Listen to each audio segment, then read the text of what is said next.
क्या आप जानते हैं आपकी संपत्ति कितनी सुरक्षित है? जी हाँ, मैं आपसे पूछ रही हूँ, अपनी संपत्ति को सुरक्षित कैसे रखा जाए? इस प्रश्न का उत्तर इस एपिसोड में मिलेगा। नमस्ते, मेरा नाम डॉक्टर साधना श्रीवास्तव है और मैं फिज़िक्स की एक रिटायर्ड प्रोफेसर हूँ। मैं आदि गुरु शंकराचार्य द्वारा रचित तत्वबोध की वैज्ञानिक नज़रिया से अध्ययन कर रही हूँ और इस सफ़र में आप सभी मेरे साथी हैं। मैं समझने और समझाने का दोनों का प्रयास कर रही हूँ। यह मेरा 5वां एपिसोड है। इस एपिसोड में आप सबों का स्वागत है। इस एपिसोड का प्रारंभ हम लोग एक मंगलाचरण के साथ करें। गुरु को वंदन है।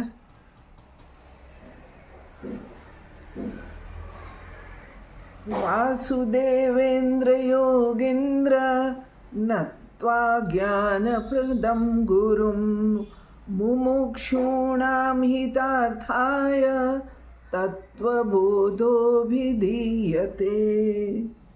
अब तक हम पढ़ चुके हैं कि इस ग्रंथ को पढ़ने के लिए कौन सी योग्यता हम में होनी चाहिए। उसे हम लोगों ने कहा कि ये साधन चतुष्टय है। 4 प्रकार के साधन हमें चाहिए इस ग्रंथ को पढ़ने और समझने के लिए। ये साधन चतुष्टय 4 प्रकार के साधन हैं जिसकी आवश्यकता हमें इस ग्रंथ को पढ़ने और समझने में लगेगी। पहला साधन है नित्य और अनित्य वस्तु में भेद करना हमें आना चाहिए। दूसरा साधन है कि अपने अच्छे या बुरे कोई भी कर्म हो उसके फल की चिंता, भोग करने की चिंता हमें नहीं होनी चाहिए। हमें उससे वैराग्य होना चाहिए। तीसरा साधन है जिसे षट संपत्ति कहते हैं। ये षट संपत्ति 6 प्रकार की होती है। सम, दम, उपरम, तितिक्षा, श्रद्धा और समाधान। इसमें 3 संपत्ति की चर्चा हम लोग कर चुके हैं। सम यानी मन पर नियंत्रण रखना, दम यानी अपने इंद्रियों पर नियंत्रण रखना, और उपरम यानी जो भी कर्तव्य हमारी ज़िंदगी में हमारा है उसे हम अनुष्ठान के तरह उसको करें, उसमें पूरी श्रद्धा से उसको, अपने कर्तव्य को अपना अनुष्ठान समझ के संपन्न करें। चौथा संपत्ति है तितिक्षा। तो चलिए तितिक्षा पढ़ते हैं। तितिक्षा क्या है? शीतोष्ण सुख दुखादि सहिष्णुत्वम, यानी सुख दुख, सर्दी गर्मी, हर सम और विषम परिस्थिति में अपने को सजग रखना, उसको स्वीकार करना, यही है तितिक्षा।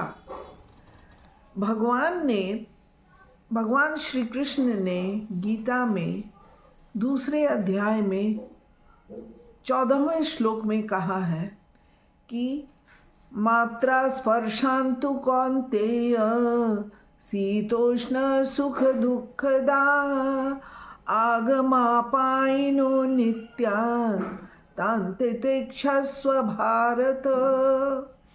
अर्थात ये जो शीतोष्ण, गर्मी सर्दी, सुख दुख, ये नित्य वस्तु हो ही नहीं सकती, क्योंकि ये तो मौसम के साथ बदलता है।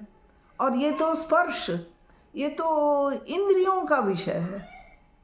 तो इंद्रियों के विषय से अगर हम विचलित होने लगेंगे तो हमारी साधना सही ढंग से नहीं हो पाएगी। मुझे याद है कि मैं जब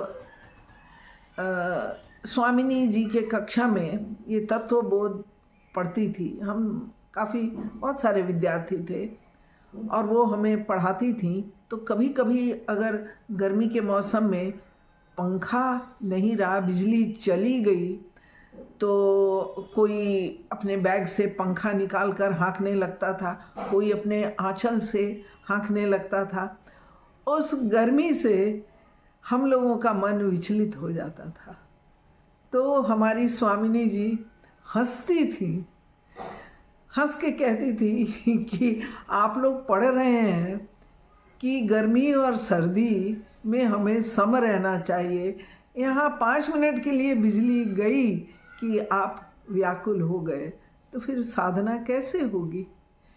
यही इस मंत्र में कहा गया है कि तितिक्षा यानी जो विषम, देखिए अनुकूल और प्रतिकूल दो प्रकार की परिस्थितियां जिंदगी में आनी ही आनी है। तो जो प्रतिकूल परिस्थिति है उसको हम लोग अनुकूल बनाने का भरपूर प्रयास करें, इसमें कोई दो राय नहीं है। लेकिन अगर वो पूरी तरह उसका उन्मूलन नहीं हो और कुछ प्रतिकूल परिस्थितियां रह जाए, तो उसे चिंता रहित होके खुशी खुशी उसे स्वीकार कर लेना चाहिए। इसी को कहते हैं तितिक्षा। हमारी 5वीं संपत्ति है श्रद्धा। गुरु लिखते हैं, श्रद्धा कीदृशी, श्रद्धा कैसी होती है, गुरु वेदांत वाक्यादिषु विश्वासः श्रद्धा। यानी गुरु एवं वेदांत में जो वाक्य लिखे हैं उस पर विश्वास करना ही श्रद्धा है। चलिए अब इसकी व्याख्या करते हैं। वेदांत क्या है? उपनिषद को वेदांत कहते हैं और कहा जाता है कि वेदांत में जो भी लिखा है वह शाश्वत सत्य है और हम सभी सत्य की खोज में निकले हैं। कैसे मान ले कि ये सत्य है? तो इसलिए इसे माने कि सत्य है क्योंकि इसे बहुतों ने प्रयोग करके इसे सिद्ध किया है। किसने सिद्ध किया है? किसने प्रयोग किया है? हमारे गुरु ने प्रयोग करके इसे सत्य पाया है। और हमारे गुरु की तरह बहुत से ऐसे गुरु रहे हैं जिन्होंने इसे सिद्ध किया और इसे सत्य पाया। गीता के कुछ श्लोकों को सिद्ध श्लोक कहा गया है। सिद्ध श्लोक यानी उसका प्रयोग बहुतों ने किया, करके देखा है और उन्हें सही पाया है, इसलिए उसका नाम सिद्ध श्लोक कहा गया है। जितना ही प्रयोग हुआ उतना ही वह श्लोक प्रचलित होता गया और उसके प्रचलन के आधार पर उसे सिद्ध श्लोक कहते हैं। एक सिद्ध श्लोक जो हम सभी जानते हैं गीता का कि नैनम छिन्दन्ति शस्त्राणि नैनम दहति पावक न चैनम क्लेदयन्त्यापो नाशोषयति मारुत। यानी ये हमारी आत्मा, हमारा सोल। ये देखिए, आपके मन में प्रश्न उठ सकता है कि ये आत्मा क्या है, ये तो दिखाई नहीं देता है। तो उसके लिए जो प्रकरण ग्रंथ है वो है आत्मबोध। जैसे ये तत्वबोध है, the material of which we are made of, उसी तरह आत्म तत्व भी एक प्रकरण ग्रंथ है जिसमें आत्मा पर चर्चा होगी, वह भी हम लोग पढ़ेंगे। तो इस आत्मा को नैनम छिन्दन्ति शस्त्राणि, कोई शस्त्र इसका छेदन नहीं कर सकता। नाशो नैनम छिन्दन्ति शस्त्राणि नैनम दहति पावक, अग्नि इसको जला नहीं सकता। न चैनम क्लेदयन्त्यापो, ना इसको पानी गीला कर सकता है और ना पवन इसको सुखा सकता है।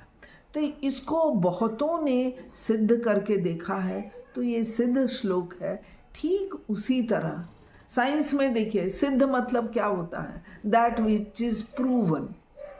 हम लोग इक्वेशन को this is equal to this जब शो कर देते हैं तो कहते हैं कि चलो यह सिद्ध हो गया कि right hand side is equal to the left hand side.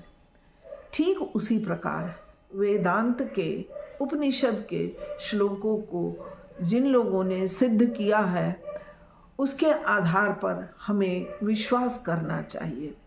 अगर आपके मन में संशय है तो चलिए वैज्ञानिक दृष्टिकोण से हम देखते हैं। अगर कोई कहता है साइंस में कि the light travels in a straight line, हम बोलते हैं भाई करके दिखाओ।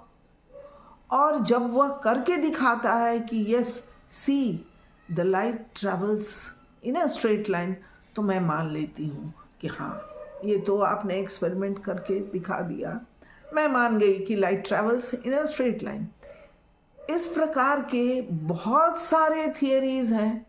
अब हर थियरी को तो हम अपने लैब में एक्सपेरिमेंट कर नहीं सकते, तो हमारी फिज़िक्स की किताब में जितनी थियरीज, जितने लॉज दिए गए हैं उसमें कुछ को हम लोग प्रूव करके देखते हैं और कुछ को हम लोग विश्वास के आधार पर मान लेते हैं।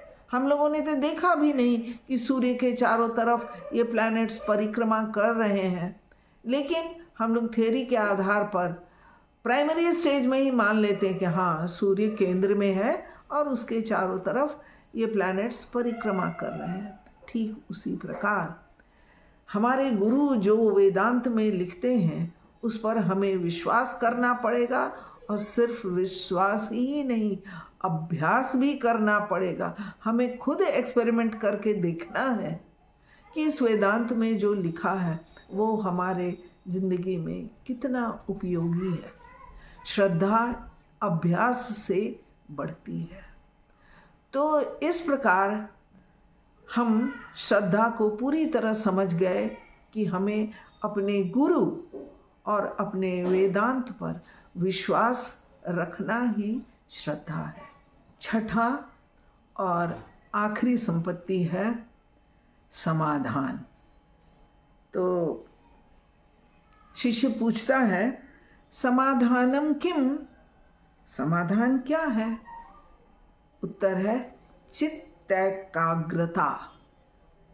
यानी समाधान क्या है? तो चित्त को एकाग्र करना ही समाधान है। चलिए इसकी व्याख्या करते हैं कि चित्त एकाग्रता क्या है, चित्त को कैसे एकाग्र किया जाता है, या ये वस्तु क्या है। देखिए, जब हमें जो चीज़ पसंद है, जैसे सीरियल देखना टीवी पर, न्यूज़ देखना या यूट्यूब पर कोई चैनल देखना, हम इस तरह उसमें रम जाते हैं कि आसपास क्या हो रहा है, कोई बुला रहा है तो हमें सुनाई नहीं देता है। क्यों? क्योंकि हमारा चित्त एकाग्र हो जाता है। लेकिन ये आप भी समझ रहे हैं कि ये सारी वस्तुएं तो अनित्य वस्तु है। टीवी सीरियल, आज किसी चीज़ में मन लगता है, कल वही सीरियल देखने में मन नहीं लगेगा, तो ये सब तो टेम्पररी चीज़ है। लेकिन जब हमारा चित्त, हमारा मन नित्य वस्तु पर एकाग्र हो जाए तो उसे समाधान कहते हैं। जब हमारी एकाग्रता गुरु और उपनिषद में लग जाए तो उसे समाधान कहते हैं। अनित्य वस्तुओं से अपना मन हटाकर नित्य वस्तुओं में रम जाना, एकाग्र हो जाना, यही समाधान है। मैंने प्रारंभ में ही कहा था कि हम अपनी संपत्ति की रक्षा कैसे कर सकते हैं, वो इस एपिसोड में हम बताएंगे। हम अपनी संपत्ति की रक्षा सिर्फ अभ्यास द्वारा कर सकते हैं। अगर हम इन सभी चीज़ों को, मन को एकाग्र करना, इंद्रिय को एकाग्र करना, श्रद्धा, नित्य अनित्य वस्तुओं में भेद करना, इन सभी चीज़ों का अगर अभ्यास करते रहे तो ये समाधान है, ये हमारी संपत्ति की रक्षा है, क्योंकि यही संपत्ति हम लेकर जाएंगे। बाकी जितनी अनित्य संपत्ति है वो तो यहीं छूट जाएगी।